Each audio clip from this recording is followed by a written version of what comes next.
Hi guys, this month's webinar is part of our Youth Program Success Series, and the topic this month is product placement. How to have your program featured in a way that it shows to your customers that the program is important to you and important to their kids. So I'm going to let Nikki take it away. Awesome. So product placement. First, I want to start out with just to kind of tell a story to set the stage for how to sort of think about what your customer sees. And that is, think about walking into an ancient 7-Eleven or U-Totem or whatever kind of quick sack store you have in your part of the world, a stop and shop kind of place, Tesco it would be in the UK. Think about walking into one of those places and seeing in the back corner, somewhere near the maintenance or restroom, a dusty shelf with some junk on it. Obviously, things that have been collected over there that nobody cares about in the back corner. We don't want our youth program to be seen in that way by customers. We don't want it to be the thing in the corner in the back that obviously nobody cares about. We want it up front on the sandwich board. We want signs in the window. We want everyone to understand its importance. By putting it on the back shelf in the dusty corner, we're making it look like we could care less, like we're just trying to get rid of this thing. And unfortunately, I think what happens is people look at their businesses and they don't walk in as a customer looking for a youth program only. And so we want you to kind of refocus and have you think of it that way.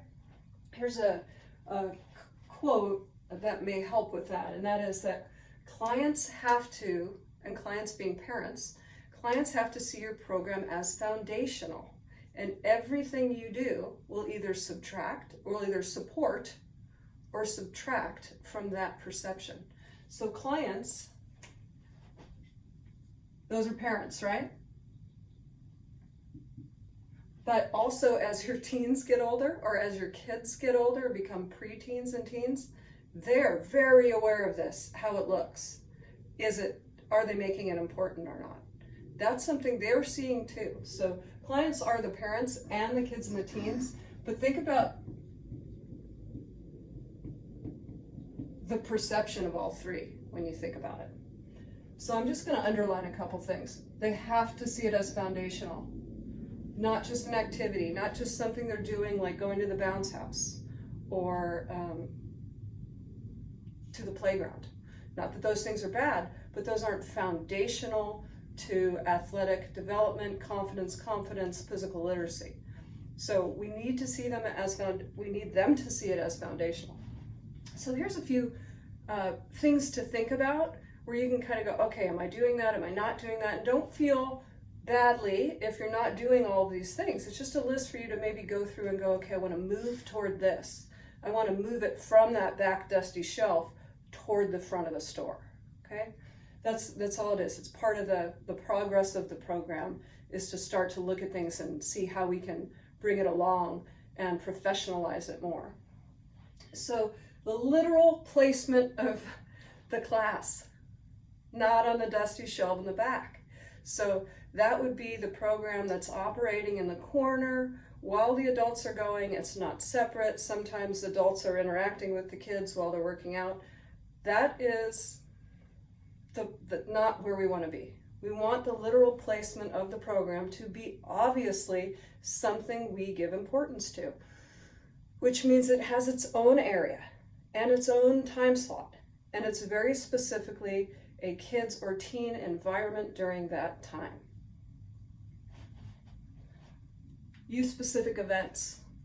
That will also play into the importance. If your clients come in or new customers come in and they're seeing all the events are adults, no family events, no youth-specific events, that plays into their overall perception of how important it is to you.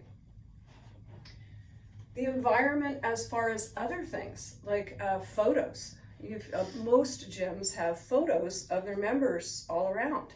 And if all the photos are of adults, there again, you're saying, I don't put much importance into this. In fact, in many cases, you can walk into a gym and not have any idea that there's a youth program there. So if you can walk into your gym and not know there's a youth program there, that's a problem. So we have to add signage then. So there's signage on the inside, signage on the windows, signage on schedules that lots of people put on online schedules. They also print out schedules, have them near the front door. Does that schedule have a separate youth schedule, or is it like just sort of written in underneath the adult things? Think that all through. How much importance am I showing with each of these steps? How many signs say I have this youth program? Policies that you have so that children feel safe and parents feel safe. You would have, if you've got a foundational program, you're going to have emergency cards that are filled out by the parents so they know you know who to contact and you know who is okay to pick up the child. You're going to have policies about photography, you're going to have photo releases, and then you're going to have policies about what parents can and cannot do as far as interaction with kids during class. Can they film? Can a non-custodial parent, so someone else's parent, be filming your child? You have to make those decisions and make it very clear what your stance is on those things. Otherwise, it's just all casual.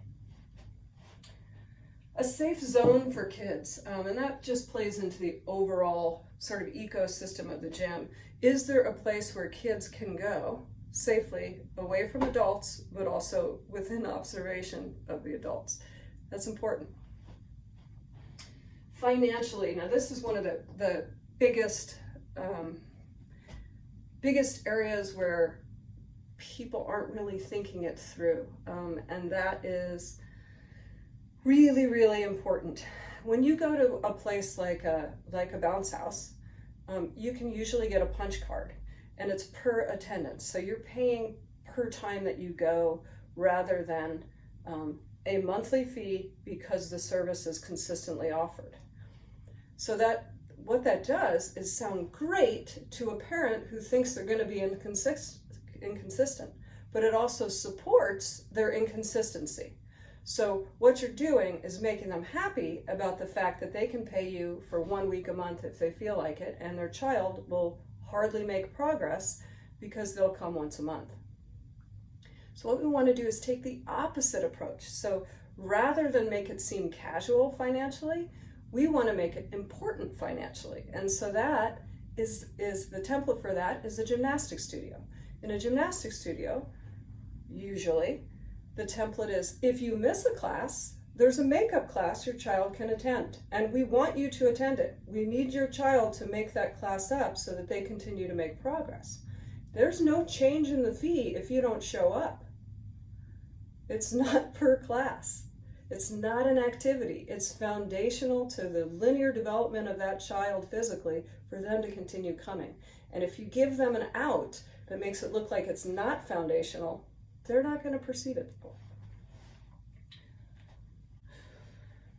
Parents area. We want to have a separate parents area so that parents, number one, don't feel free to interact in a coaching capacity during the class. But we do want them to be able to view what their kids are doing and have questions about what their kids are doing. And we want to make ourselves available to those parents. There may be times, either before or after class, when they're in that parents area, where you can go and talk to them and continue their education on the fact that the program is foundational for their child. That's really important. So make sure you don't have just sort of a free-for-all, you can go anywhere and be hanging out against the wall, talking to the adults while you're sort of watching your kids. If you have something that looks professional and looks like this is where parents sit during the youth class, it gives more value and more perception that you're taking this seriously. T-shirts and gear, now this sounds maybe like a silly thing, but kids want to be part of a group. They want to say, I go to your athletic program. I'm part of this cool thing. They want a t-shirt. Have kids-specific t-shirts. You don't necessarily want it to be your adult program t-shirt in a small size. You want it to speak to the age of the child. So you may have kids t-shirts, you may have teen t-shirts. The thing that is extra compelling is a little bit of extra monthly recurring revenue, and that is because kids are constantly growing. So we had families coming in saying, I need 4 more shirts. I have 4 kids and they all grew last summer and I need 4 more shirts. And then 6 months later, I need another 4 shirts. They all grew again.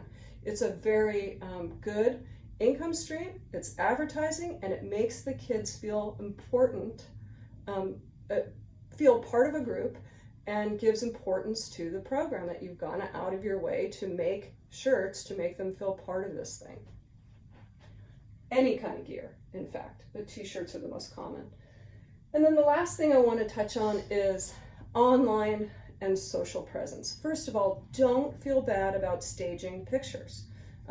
Often you're one coach, and grabbing the phone to try and get a good picture is really difficult while you're running a class of kids or teens. So having multiple coaches becomes really important, but then using them just to be a photographer can also be not the best use of their time and be seen as not the best use of their time. So don't feel bad about staging pictures. We can tell who never has time for pictures because their only pictures are kids running. And I think, oh, they're kids running because that's when they could stop and actually take a photo. But staging them are fine. In fact, it's a very good idea. You can get somebody, any of your kids, moving well without a lot of distraction in the background and get the things that you want to show rather than the things that you're able to show while you're multitasking. Happy kids, successful kids, you want smiles. You don't necessarily want kids thrown down looking exhausted on the ground. Sometimes that might be an image you want to show hard work, but it's a little less effective with parents than it is with other adult programs. So we want to show them happy, we want to show them successful, we want to show them engaged with other kids. So group pictures, even of just the kids hanging out, having a good time, those are great social shares. But most importantly is consistency in your social presence. So if you have a kids program and you post once every 6 weeks, that looks like it's not important to you. It looks like the parents aren't going to go to that page to see and share what's going on with their child because they just see nothing's really happening as kind of a dead page. So make sure when you decide to put that up that you make it consistent. Thank you for listening, and please do look for more of our Youth Program Success Series webinars. We'll see you next time.